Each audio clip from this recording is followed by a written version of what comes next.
Popular Yoruba actor Ganiu Nofio, also known as Alapeneosha, has shared his regrets for supporting President Bola Ahmed Tinubu during the 2023 presidential election. In a video interview, Alapene said he and other actors supported Tinubu because they believed he would bring positive change to Nigeria. "We thought our Messiah had come," he said. He explained that he and fellow actors spent 2 months campaigning for Tinubu but have since felt forgotten. Alapene also mentioned fellow actor Olaiya Igwe, who made headlines for praying naked at the beach for Tinubu's victory.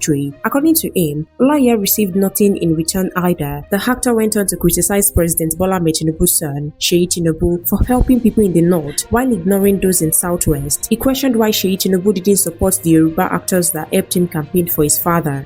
Gbàtà ń ṣe campaign wa ń ṣe pẹ̀lú dùnú pé Messiah wa ti dé because Tinubu jẹ́ ẹni tá a ti nífẹ̀ẹ́ ti pẹ́ ó dẹ̀ ṣe dáadáa láàrin àwọn òṣèré bọ̀dì torí ẹ̀ ló jẹ́ ká jáde. 2 months. Oṣù méjì la fi jáde. Kí wá lọ fún yín gẹ́gẹ́ bí kúṣẹ́ o. Bóyá orí wọn ò tí ì pè débẹ̀. Náà débi tí wọ́n máa fi ronú rẹ̀ sẹ́wọ̀n ń ṣe nǹkan fún àwọn èèyàn káàkiri yàtọ̀ sáwà gan òṣèré mélòó náà lè ṣe nǹkan yàtọ̀ sí àwọn tó súnmọ́ wọn tí wọ́n àwọn náà gé ní lára wọn. Ṣé Ṣèyí yẹn máa lóhun òríran kò rí àwa àgbà arúgbó nígbà tá à ń ṣe campaign? Sójú Ṣèyí dí ni sọ́fọ́ ni kò rí pé àwọn àgbà òṣèré kan ṣe. Òṣèré mélòó tẹ̀lé bá lẹ́kọ́ jáde fún campaign yẹn gbà yẹn? We are over 100. Over 100. Gbogbo arìn kiri àtàgbàlagbà àti ọmọdé. Níbi táwọn gan ò lè campaign wọ àwa ń wọbẹ̀. Olú ẹ̀ ń wọ àárín ọjà káàkiri láìṣe wèrè. Ṣé wọ́n gbowó kalẹ̀ fún yín tẹ̀ ń ṣe gbogbo stress nígbà yẹn lọ? Wọ́n gbé nǹkan kan kalẹ̀. Èpè oríṣiríṣi ló ń lọ lórí kọ́mẹ́ǹtì gbogbo àtàjáde. Wọ́n post èpè sí everybody.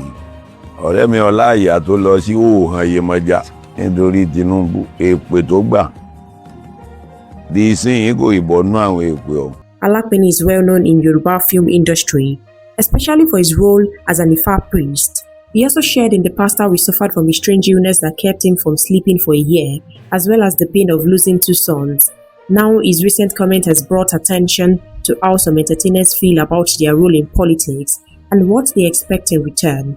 Share your thoughts with us in the comment box section below. We'll continue to supply you more trending news updates and exclusive videos. Keep watching Naija News TV.